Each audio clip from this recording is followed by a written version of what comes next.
नमस्कार मित्रों, आज आपको हम इस वीडियो में ले आए हैं प्रावधिक कला यूपी बोर्ड का मित्रों जो एग्जाम चल रहा है। प्रावधिक कला में पूछे जाने वाले मॉडल पेपर के बहुत ही इंपॉर्टेंट क्वेश्चन ये आप हमारे पास देख पा रहे हैं। यूपी बोर्ड का मॉडल पेपर है और इसके बाद हम आपको बताएंगे मॉडल पेपर के बारे में। और खास बात यह है, मॉडल पेपर के इंपॉर्टेंट जिक्र करेंगे। तो मित्रों, ये जो हम आपके क्वेश्चन बताने जा रहे हैं, ये आपके यूपी बोर्ड एग्जाम में 2 नंबर के हर साल ये प्रश्न पूछे जाते हैं। खास बात यह है, यदि आप चैनल पर नए हैं, चैनल को आप जरूर सब्सक्राइब कीजिएगा।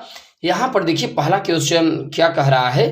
मित्रों, चैनल को आप सब्सक्राइब कीजिएगा क्योंकि हम इस चैनल पर आपको हिंदी, साइंस से रिलेटेड और प्रावधिक कला के मॉडल पेपर के इंपॉर्टेंट क्वेश्चन बता रहे हैं।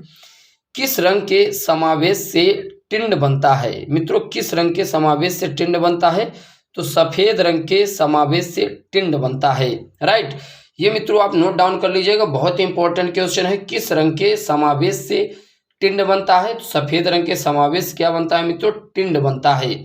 चलिए अगला क्वेश्चन देखते हैं। एकाकी रंग संगति में कितने रंगों का प्रयोग किया जाता है?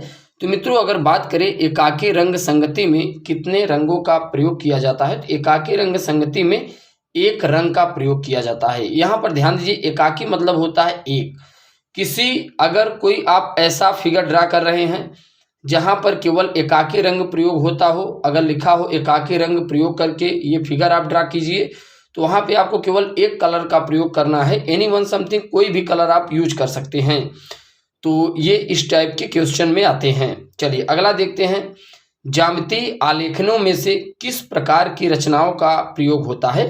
तो मित्रों अगर बात करें ज्यामितीय आलेखनों में से किस प्रकार की रचनाओं का प्रयोग होता है, तो ज्यामितीय आलेखनों में से ज्यामितीय आकारों का प्रयोग होता है। किस प्रकार के मित्रों? ध्यान दीजिएगा, जो मित्रों ज्यामिति टाइप की आकृतियां बनती हैं उन्हें हम लोग क्या कहते हैं? कैसा आलेख है। राइट, जैसे आपको कहा जाता है पेपर में, यहाँ पे आप ज्यामितीय आलेख का प्रयोग करके आप इस फिगर को ड्रा कीजिए, तो उसका आंसर यहाँ पे दिया गया है। ज्यामितीय आलेखनों में ज्यामितीय आकारों का बहुत ज्यादा प्रयोग किया जाता है। किसका मित्रों? ज्यामितीय आकारों का बहुत ज्यादा प्रयोग किया जाता है। अगर नेक्स्ट क्वेश्चन की ओर हम लोग मूव करें तो देखिए क्या कह रहा है। खटभुज के आकार के आलेखन का प्रयोग कहाँ पर उचित होता है? तो मित्रों अगर बात करें खटभुज, खटभुज मतलब जिसमें खटभुज का मतलब जिसमें 6 कोण हो। कितने मित्रों? 6 कोण हो, वही यहाँ पर बता रहा है। खटभुज के आकार के आलेखन का प्रयोग कहाँ उचित होता है? तो मित्रों ये आपको ध्यान में रखना है। खटभुज के आकार के आलेखन का प्रयोग केंद्र के लिए उचित माना जाता है। कहाँ पर मित्रों? केंद्र के लिए सबसे ज्यादा उचित माना जाता है खटभुज के आकार के आलेखनों का जब आप प्रयोग कर रहे होते हैं तब। चलिए अगला अगर नेक्स्ट क्वेश्चन की ओर हम लोग मूव करें। वस्त्र की छपाई के लिए किस प्रकार के आलेखन का प्रयोग किया जाता है? तो मित्रों अगर बात करें वस्त्र की छपाई के लिए किस प्रकार के आलेखन का प्रयोग किया जाता है, तो यहाँ पर आप ध्यान दीजिए, वस्त्रों की छपाई के लिए किस प्रकार के आलेखन का प्रयोग? वस्त्रों की छपाई के लिए संपूर्ण आलेखन का प्रयोग किया जाता है। वस्त्र मतलब होता है मित्रों कपड़े, जो कपड़े की छपाई होती है उसमें किस प्रकार के आलेखन का प्रयोग करते हैं। राइट, तो यहाँ पर आप देख पा रहे हैं संपूर्ण आलेखन का प्रयोग होता है। संपूर्ण आलेखन, ये अपने कॉपी में आपको नोट डाउन करना है। संपूर्ण आलेखन का प्रयोग होता है वस्त्र की छपाई के लिए। चलिए अगर नेक्स्ट क्वेश्चन की ओर हम लोग मूव करें, देखते हैं क्या कह रहा है। अलंकारिक आलेखन किसे कहते हैं? तो मित्रों अगर बात करें अलंकारिक आलेखन किसे कहा जाता है, तो यहाँ पर ध्यान दीजिएगा मित्रों, आपके लिए बहुत ही महत्वपूर्ण क्वेश्चन होने वाला है। जिस आलेखन में अलंकारिक फूल, पत्तियों और कलियों का प्रयोग होता है उसे अलंकारिक आलेखन कहते हैं। क्या कहते हैं मित्रों? अलंकारिक आलेखन। जरा ध्यान दीजिएगा क्या कहा जा रहा है। अलंकारिक आलेखन किसे कहते हैं? अलंकारिक आलेखन जैसे किसे कहा जाता है? फूल के लिए कहा जाता है, पत्तियों के लिए किया जाता है और कलियों के लिए प्रयोग किया जाता है। इस प्रकार के जो आलेखन होते हैं उन्हें अलंकारिक आलेखन कहा जाता है। क्योंकि मित्रों ये अलंकारिक लेखन की परिभाषा पूछ रहा है, तो आप लिखेंगे अलंकारिक लेखन का प्रयोग जो होता है फूल के लिए करते हैं, पत्तियों के लिए करते हैं, कलियों के लिए करते हैं। राइट, चलिए अगला नेक्स्ट क्वेश्चन की ओर अगर हम लोग मूव करें तो देखते हैं क्या कहा जा रहा है। भारत का राष्ट्रीय पुष्प कौन सा है? तो मित्रों भारत का राष्ट्रीय पुष्प क्या है? कमल है। क्या है मित्रों? कमल है भारत का राष्ट्रीय पुष्प। आप जानते हैं भारत में राष्ट्रीय पुष्प हैं, राष्ट्रीय पशु है, राइट। ऐसे बहुत सी चीज़ें हैं आपको मिल जाते हैं। राष्ट्रीय चिन्ह अशोक स्तंभ, राष्ट्रीय जो पक्षी होता है मोर होता है, पशु होता है वो बाघ होता है, राइट। चलिए नेक्स्ट क्वेश्चन हम लोग देखते हैं। कोने के आलेखन में जो कोने होते हैं मित्रों, अगर कोई आप फिगर ड्रा कर रहे होते हैं तो जो कॉर्नर होते हैं कोने होते हैं, उसी के लिए यहाँ पर बात कर रहा है। कोने के आलेखन में किस आकृति का प्रयोग करना चाहिए? तो मित्रों देखिए, कोने के आलेखन में त्रिभुजाकार आकृति का प्रयोग करना चाहिए। किसका मित्रों? त्रिभुजाकार आकृति का प्रयोग करना चाहिए। कोने के आलेखन के लिए किसका? त्रिभुजाकार आकृति का प्रयोग करना चाहिए। चलिए आगे नेक्स्ट क्वेश्चन की ओर हम लोग मूव करते हैं, देखते हैं क्या कह रहा है। सुंदर आलेखन की प्रमुख विशेषताएं क्या होती है? तो मित्रों अगर बात करें सुंदर आलेखन की जो प्रमुख विशेषताएं होती हैं तो आपको ध्यान में रखना है कलात्मक प्रवाहमयी रेखाएं, कलात्मक प्रवाहमयी रेखाएं, कामा सुंदर आकार और आकर्षक रंग योजना सुंदर आलेखन की प्रमुख विशेषताएं होती हैं। देखिए आलेखन मतलब होता है जब कोई आप आलेख टाइप मतलब लिख रहे होते हैं, कोई फिगर ड्रा कर रहे होते हैं, फिगर बना रहे होते हैं, तो वहां पर इसके बारे में बताया गया है। सुंदर आलेखन की प्रमुख विशेषताएं जैसे कलात्मक प्रवाहमयी रेखाएं, सुंदर आकार और आकर्षक रंग योजना सुंदर आलेखन की प्रमुख विशेषताएं होती हैं। चलिए इसी प्रकार हम लोग आगे नेक्स्ट क्वेश्चन की ओर मूव करते हैं, देखते हैं क्या कह रहा है। आलेखन का ट्रेसिंग कौन सी पेंसिल से करना चाहिए?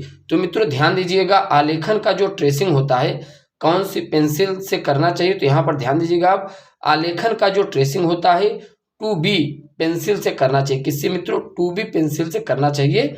जब आप आलेखन की ट्रेसिंग में कौन सा पेंसिल? 2B। आप देखते हैं जो आप मित्रों पेंसिल खरीदते हैं तो 2B या 2BHB लिखा होता है, तो जब आप कोई आलेख कर रहे हो तो वहाँ पे आप ज़्यादा से ज़्यादा 2B पेंसिल का उपयोग करके आप फिगर को ड्रा कीजिएगा।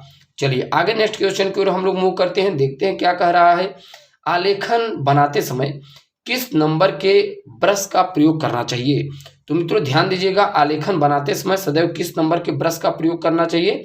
आलेखन बनाते समय धरातल के आकारों में 5 नंबर, आकारों में 3 नंबर तथा बारीक रेखाओं के लिए 1 नंबर ब्रश का प्रयोग करते हैं। मित्रों ये बताइए, जब आप कोई क्या कर रहे होते हैं, जब कोई आप फिगर ड्रा कर रहे होते हैं तो वहां पर देखिए क्या पूछा जाता है, आलेखन बनाते समय धरातल के आकारों में 5 नंबर का, जैसे कोई आप धरातल नीचे का फिगर ड्रा कर रहे हो तो वहां पे आप 5 नंबर के ब्रश का प्रयोग कीजिए। उसके बाद जब आप यहाँ पर देखिए आकार कोई बना रहे हो तो वहां पे आप 3 नंबर का ब्रश, यानी कि ये 5 नंबर बड़ा ब्रश है, 3 नंबर उससे छोटा है जब आप कोई आकार ड्रा कर रहे हो। अगर कोई आप बारीक रेखा टाइप बना रहे हो तो वहां पर आपको 1 नंबर का ब्रश प्रयोग करके फिगर को ड्रा करना है। तो आप देख पा रहे हैं बहुत ही महत्वपूर्ण और सिंपल क्वेश्चन है मित्रों, कुछ है नहीं। और ये मित्रों आप क्वेश्चन तैयार करके बोर्ड एग्जाम में अच्छा खासा नंबर अर्जित कर सकते हैं।